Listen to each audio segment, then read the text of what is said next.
എങ്കിലും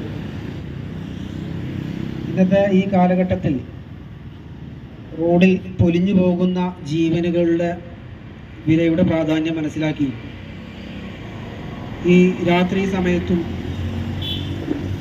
വളരെ ത്യാഗോജ്വലമായ സേവനങ്ങൾ അനുഷ്ഠിക്കുന്ന നാട്ടിലെ വളരെ നല്ലവരായ ഈ ട്രോമാ കെയർ വളണ്ടിയേഴ്സിനെ ചെറുപ്പക്കാരെയും ആദ്യമായി ഞാൻ അഭിനന്ദിക്കാൻ ഈ അവസരം ഉപയോഗിക്കുകയാണ്.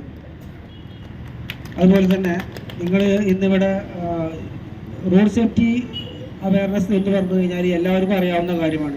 ഏത് രീതിയിൽ വാഹനം ഓടിക്കണം, എങ്ങനെയൊക്കെ വാഹനങ്ങൾ ഓടിച്ചു കഴിഞ്ഞാൽ അപകടങ്ങൾ ഉണ്ടാവും, പിന്നെ എന്തൊക്കെയാണ് നമ്മൾ ഇന്ന് പാലിക്കേണ്ട നിയമങ്ങൾ എന്തൊക്കെയാണ്, ഇതൊക്കെ നമുക്ക് എല്ലാവർക്കും അറിയാവുന്നത് തന്നെയാണ്.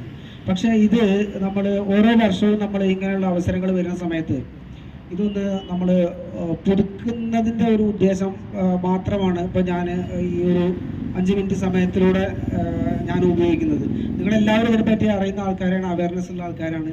പക്ഷേ നമ്മൾ അത് ഒന്നുകൂടി റിമൈൻഡ് ചെയ്യുക, ഒന്നുകൂടെ നമ്മൾ ഓർമ്മയിൽ കൊണ്ടുവന്നിട്ട് ഉറപ്പിക്കാൻ വേണ്ടിയിട്ടുള്ള ഒരു ചെറിയൊരു കാര്യം.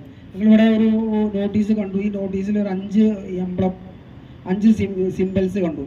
5 സിംബൽസിൽ ആദ്യം കൊടുത്തിരിക്കുന്നത് പിന്നെ ഓവർ സ്പീഡിനെ പറ്റിയിട്ടാണ്. ഓവർ സ്പീഡ് പാടില്ല എന്നുള്ള സിംബലാണ് ആദ്യം ഇതിൽ കാണുന്നത്. ഓവർ സ്പീഡ് എന്ന് പറഞ്ഞു കഴിഞ്ഞാൽ ഓവർ സ്പീഡ് വന്ന് ഉണ്ടായി കഴിഞ്ഞ് കഴിഞ്ഞാൽ ഏത് രീതിയിലാണ് നമ്മളെ ബാധിക്കുന്നത് എന്നുള്ളതിനെ പറ്റിയിട്ടുള്ള ബോധം നമുക്ക് ഉണ്ടായിരിക്കണം. അതായത് ഒരാൾ നമ്മളിങ്ങനെ ഒരു സൈഡ് നിന്നിട്ട് നേരെ നോക്കുന്ന സമയത്ത് നമ്മുടെ വിഷൻ, ആംഗിൾ ഓഫ് വിഷൻ എന്ന് പറയും. അതായത് നമ്മുടെ കാഴ്ച ഏകദേശം ഒരു 120 ഡിഗ്രിയിൽ നമുക്ക് കാഴ്ച ഉണ്ടായിരിക്കും. സ്പീഡ് കൂടുന്നതിനനുസരിച്ച് ഈ കാഴ്ചയുടെ ആംഗിൾ കുറഞ്ഞ് വരും.